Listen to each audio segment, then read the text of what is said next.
Mr. Baburam Bhattarai, the Honorable former Prime Minister of Nepal, is going to be the keynote speaker. Mr. R. Sampanthan, the Honorable Leader of Opposition from Sri Lanka. We have Mr. Sajjad Lon, is the Honorable Minister of Social Welfare, ARI and Trainings and Science and Technology, Government of Jammu and Kashmir. We have Mr. Hagrama Mohiliari, is the Honorable Chief Executive Member of the Bodoland Territorial Council. They are friends. We have no enemies here, we all are friends. We have all left the theory of bullets. Everybody has a strong belief in ballot, and the members of the panel, they are an example by themselves. As has been introduced, this is a very interesting session. I'm not going to speak much about my thoughts, about my theories, but rather, along with you, I'll be listening to the ideas to be shared by the members in the panel, the speakers. The only thing I would like to outline is Government of India's policy is very consistent and very clear. We believe in conflict resolution through peaceful dialogue. And Government of India has entered into dialogue with many groups. In northeastern region also, we have entered into suspension of operation. Our security forces were working, but due to certain circumstances, we have entered into some memorandum of settlements. We have ceasefire with some of the groups. We are in talks with some of the groups. Some militant groups were very, very hardcore groups who believed in violence till some time ago, but good sense prevailed, and they also have come to the negotiation table. And we are encouraged by that. And you have seen in Jammu and Kashmir also, we have some people who had abjured the path of violence and who had chosen the path of democracy. They believe in the ballots. Some are successful, some are not successful. It is a democracy. It is the people who are going to decide. But the belief that ballot is the only way which we need to choose itself shows the success of the system in which we live today in India. Mr. Hagrama Mohiliari is a very successful politician in Assam. He led a violent movement till some years ago for the creation of the Bodoland state. And he had successfully brought along his people with him, and he successively ruling the Territorial Council, which is known as Bodoland Territorial Council. Mizoram is one great example. If some of the seniors who are in the security aspects will understand, I personally feel that the armed revolt by the Mizos in early 80s was one of the toughest challenge to Indian territory.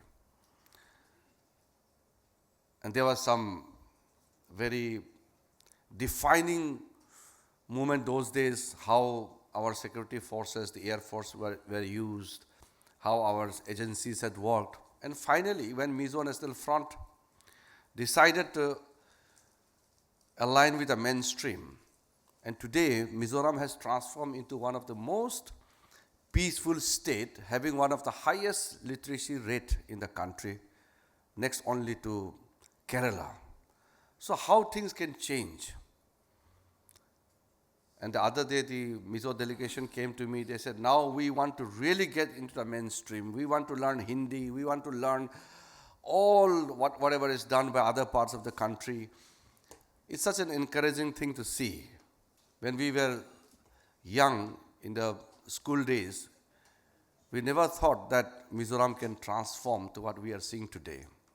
Assam had a very violent late 70s and early 80s. Then how things are moving, Assam, you all know. In central India also, even those people who believe in extremism, especially those who are part of the communist, Marxist and Leninist group, they also had entered into election process. Of course, many of them are not successful because it depends on how your political agenda is largely accepted by the general people. So electoral success is not in our hand, but to get into the mode of election itself is a great success. That is what I believe. Many people keep asking me also that you are talking to hardcore militants, those who had indulged in so many violent acts. Government is sitting across the table and talking to them. But I want to differentiate here. Those who believe in overthrowing the state by using arms, or some people may say that the power flows from the barrel of the gun. It may be so for some people.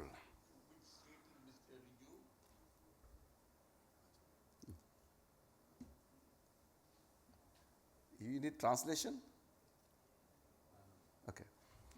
So, in some of the cases, this belief that we can achieve everything by using force will have to bite the dust. Especially in India, I have clearly seen that the country, the size of India, cannot be broken up. No matter how powerful the militant organization may be, no matter how much resource you can generate, no matter how much support you can generate amongst the people by galvanizing the minds of the youth, secession from India or to break any part of India is not possible. Simply because the strength of India is democracy. In India, everybody has absolute right for his own or her own hopes and aspiration. There's no blockade, there is no restriction. So you have a free flow of your thoughts and ideas. In such situation, to say that I feel suffocation in Indian state and I want to break away, simply it will never succeed. Be it any part of this country.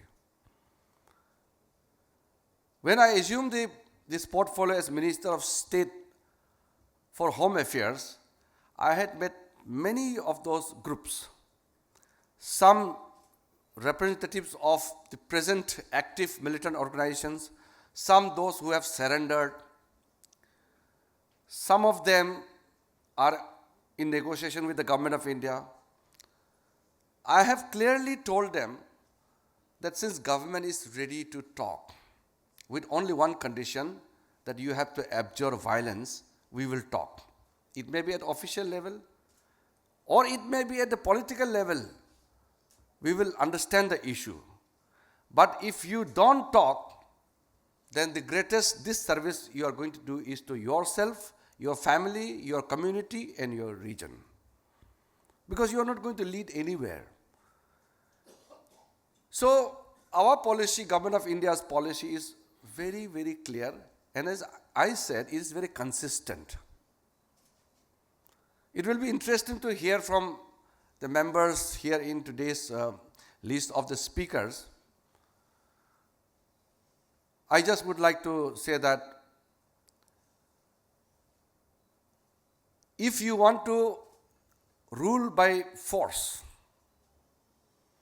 it is not going to be permanent. In India, we have rule of law, not rule by law. When we have rule of law, the rule is made by us, made by the people. The power and authority of the government draws from the people. It is through the process of ballots only. If you want to rule by bullet, it is going to be just momentary. It's never going to be legitimate. It's never going to be accepted forever. We have seen across the world many governments in different forms, dictatorial, or it may be in any other form. It's just momentary. What is permanent is what we have in India. Every 5 years, you have the opportunity to have your own government as per your choice. So I really don't understand where is the place for bullet in such a fantastic situation we have in India. Those who believe in bullets, ultimately a day will come, they will believe in ballot only. There's no space, no scope for anybody to permanently believe in bullet. It's just a momentary, it's just a romanticizing for some time only, but ultimately the truth will prevail, and that is democracy is what we celebrate, and democracy is what we are going to have forever. And for democracy, the power of the people comes from ballot.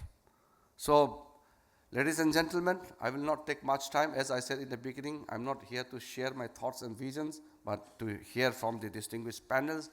And I hope that at the end of the session, we'll have a very satisfactory views from our panelists, as well as if we have permission of the time, then we will have some questions also. Thank you so much.